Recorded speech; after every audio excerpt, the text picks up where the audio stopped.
Assalamualaikum warahmatullahi wabarakatuh. Alhamdulillah, bertemu kembali bersama Miss Tia dalam pelajaran tematik. Dan hari ini kita akan belajar di muatan bahasa Indonesia. Anak-anak soleh dan solehah kelas 3 MIT Nurul Iman, Al-Quds dan Gaza, bagaimana kabarnya hari ini? Miss Tia berdoa teman-teman semuanya dalam keadaan sehat ya. Dan jika ada teman-teman yang sedang kurang sehat, semoga Allah segera berikan kesembuhan. Amin, amin ya robbal alamin. Baiklah anandaku, bagaimana hari ini sudah siap untuk memulai pelajaran? Nah teman-teman, sebelum kita mulai pembelajaran hari ini, yuk bersama kita membuka dengan membaca basmalah. Bismillahirrahmanirrahim. Teman-teman, hari ini kita sudah berada di tematik tema 6 subtema 2. Nah, pada subtema 2 ini kita membahas tentang perubahan energi. Energi terdapat beberapa bentuk dan sangat bermanfaat dalam kehidupan kita sehari-hari. Energi tidak dapat diciptakan atau dimusnahkan, tetapi energi dapat diubah menjadi bentuk yang lain. Apakah itu? Nah, teman-teman, untuk memahami tentang perubahan energi, kita dapat dengan cara membaca teks tentang perubahan energi, yang salah satunya terdapat di buku Bu Pena 3C halaman 123.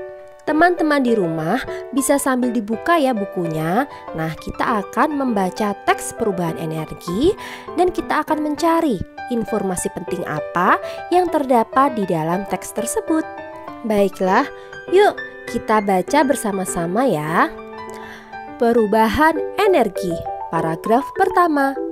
Dedi dan adiknya kelelahan setelah belajar di sekolah. Sesampainya di rumah, ibu meminta mereka untuk berganti pakaian dan makan siang. Mereka makan dengan lahap. Setelah makan, mereka merasa bugar kembali. Di paragraf ini diceritakan bahwa Dedi dan adiknya yang semula kelelahan, namun setelah makan mereka merasa bugar kembali. Kenapa ya bisa terjadi seperti itu? Yuk kita lanjut membaca ke paragraf kedua. Dedi pun bertanya pada ibu alasan setelah makan dapat membuat mereka merasa bugar kembali. Ibu menjelaskan bahwa makanan yang kita makan akan diserap tubuh dalam bentuk sari makanan. Sari makanan tersebut disimpan dalam tubuh berupa energi kimia yang nantinya akan diubah menjadi energi gerak. Hasilnya, tubuh kita dapat melakukan berbagai kegiatan. Nah teman-teman, dari kedua paragraf ini kita mendapatkan beberapa informasi bahwa ternyata dengan makan, maka Dedi yang semula terlihat lemas karena pulang sekolah dan capek, maka mendapatkan energinya kembali untuk bergerak. Sehingga makanan merupakan energi kimia yang ketika kita makan dan diolah oleh tubuh akan berubah menjadi energi yang kita gunakan untuk dapat beraktivitas. Sekarang kita lanjutkan membaca di paragraf ketiga ya. Setelah makan siang, Dedi dan adiknya belajar di kamar menggunakan kipas angin. Adik Dedi bertanya kepadanya cara kerja kipas angin. Dedi menjelaskan kepada adiknya bahwa kipas angin memperoleh energi listrik yang kemudian diubah menjadi energi gerak pada baling-baling kipas. Baling-baling kipas yang bergerak dengan kecepatan tinggi mendorong angin di sekitar kipas sehingga menghilangkan hawa panas. Nah teman-teman, di paragraf ketiga ini informasi penting apa yang kita dapat? Ya, kita mendapatkan informasi tentang bagaimana terjadinya perubahan energi dalam kipas angin. Ternyata kipas angin dapat bergerak karena adanya perubahan energi, yaitu dari energi listrik menjadi energi gerak. Teman-teman, bagaimana jika tidak ada energi listrik yang dapat mengalir di kipas angin? Misalnya karena listrik sedang padam. Nah, tentunya kipas angin tidak akan dapat bergerak tanpa adanya perubahan energi yang berasal dari energi listrik. Nah, jadi sumber energi dari kipas angin adalah energi listrik. Baiklah teman-teman, dari teks yang berjudul perubahan energi ini ternyata ada beberapa informasi penting ya yang kita dapatkan. Nah, untuk menambah pengetahuan kita akan membaca kembali teks tentang perubahan energi.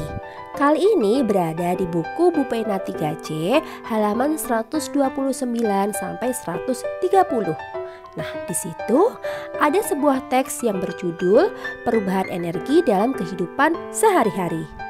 Teman-teman di rumah bisa membaca ya secara perlahan-lahan dan menyimak apakah ada informasi penting tentang perubahan energi di dalam teks tersebut. Nah, di sini Miss Tia hanya akan memberikan 3 informasi penting yang terdapat di dalam teks perubahan energi dalam kehidupan sehari-hari. Yang pertama berada di paragraf kedua. Di paragraf kedua terdapat penjelasan tentang perubahan energi yang terjadi pada setrika. Nah, pada setrika terjadi perubahan energi, yaitu energi listrik menjadi energi panas. Sedangkan di paragraf ketiga terdapat penjelasan tentang perubahan energi yang dialami oleh kendaraan bermotor, yaitu terjadi perubahan energi dari energi kimia menjadi energi gerak. Energi kimia berasal dari bahan bakar, yaitu bensin, dan berubah menjadi energi gerak yang menyebabkan motor dapat bergerak. Dan yang ketiga adalah terdapat di paragraf keempat, yaitu penjelasan tentang terjadinya perubahan energi di alat musik angklung, yaitu perubahan energi dari energi gerak menjadi energi bunyi. Nah teman-teman, setelah membaca teks tentang perubahan energi tadi, kita menemukan adanya beberapa kata-kata penting tentang perubahan energi. Di antaranya adalah yaitu energi listrik. Apa ya energi listrik itu? Energi listrik adalah energi yang dihasilkan dari beragam sumber dan dibutuhkan oleh peralatan listrik. Contohnya dibutuhkan oleh kipas angin, setrikaan, televisi, radio, dan lain sebagainya. Yang kedua adalah energi panas.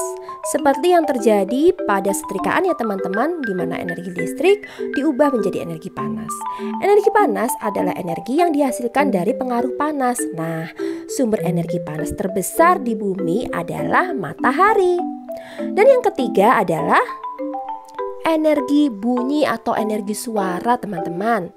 Apakah itu? Yaitu adalah energi yang dapat didengar. Contohnya pada alat musik angklung tadi ya, di mana terjadi perubahan energi dari energi gerak menjadi energi suara. Baiklah teman-teman, setelah membaca 2 teks di buku Bupena tadi, sekarang kita sudah paham ya apa itu perubahan energi. Nah, perubahan energi juga terdapat di beberapa alat-alat yang kita gunakan di kehidupan kita sehari-hari teman-teman. Misalnya di mainan kita, atau di lampu, atau di televisi, dan masih banyak lagi. Nah, berikut adalah contoh beberapa benda atau alat-alat yang mengalami perubahan energi. Dan selain ini masih banyak lagi ya teman-teman, nanti bisa mengamati sendiri di rumah.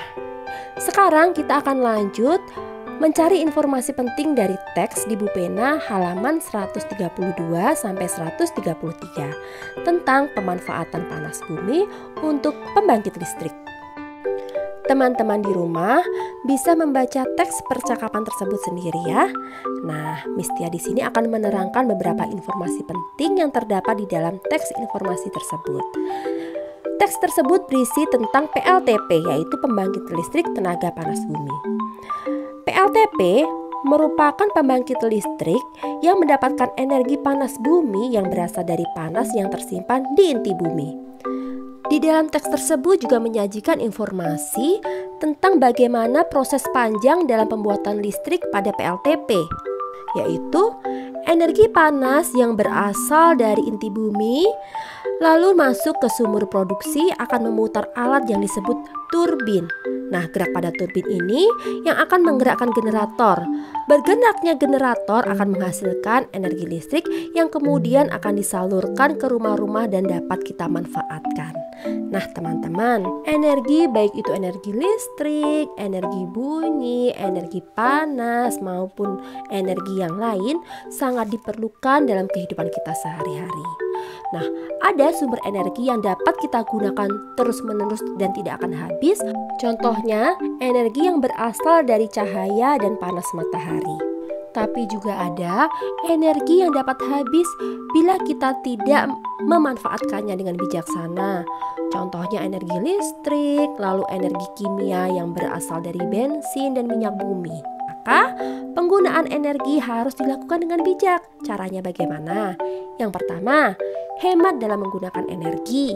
Yang kedua, dahulukanlah menggunakan alat-alat tanpa listrik. Dan yang ketiga, gunakan bahan bakar seperlunya saja.